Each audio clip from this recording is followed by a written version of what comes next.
Hey, good evening. I came to speak about Policy 109, and really I came to ask who the stakeholders were, and I was surprised to see that the stakeholders were sitting at the board table tonight. It's obvious that you're intending to include them as stakeholders as part of this policy, and I'll just call them snakeholders from this point out to make it clear that I don't agree that they should be included. Under the proposed policy, can you explain who a stakeholder is and maybe who the stakeholders are?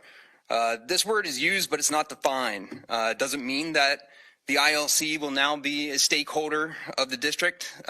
They gave you by the side legal advice at the table that isn't in the policy, so it sounds like, maybe they screwed that up.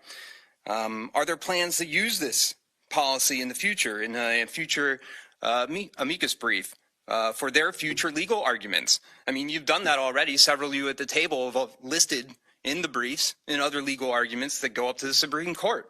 So it sounds like they just put their stake in E-Town School District. No one's forgotten how this begun. With those of you that plan stories, plant stories of lies while crying about clickbait and crying wolf in order to cause unrest and divisions in this community. We all remember Dan Matthews from Park Street. Where is he tonight? The liar that came here and said, hey, my kid checked this out. Didn't have a kid that checked that book out. Didn't live on Park Street. Wasn't named Dan Matthews, but you know who he is. All of you know who he is. And you went along with it, and here you are on the board with your evil plans to go ahead and screw up more of the book policy. I suggest that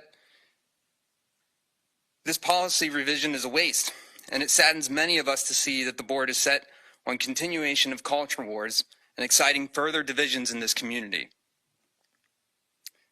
The community that you're supposed to serve, not the stakeholders. And it's apparent that some of the board are here for grudges, some are here to advance their career, but none of the board, well, not all of the board, are here to advance public education. You should stop this policy and put your grudges to bed.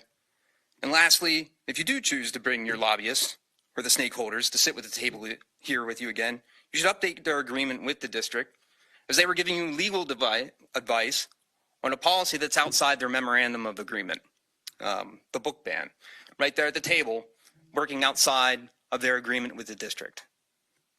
Thank you for your time.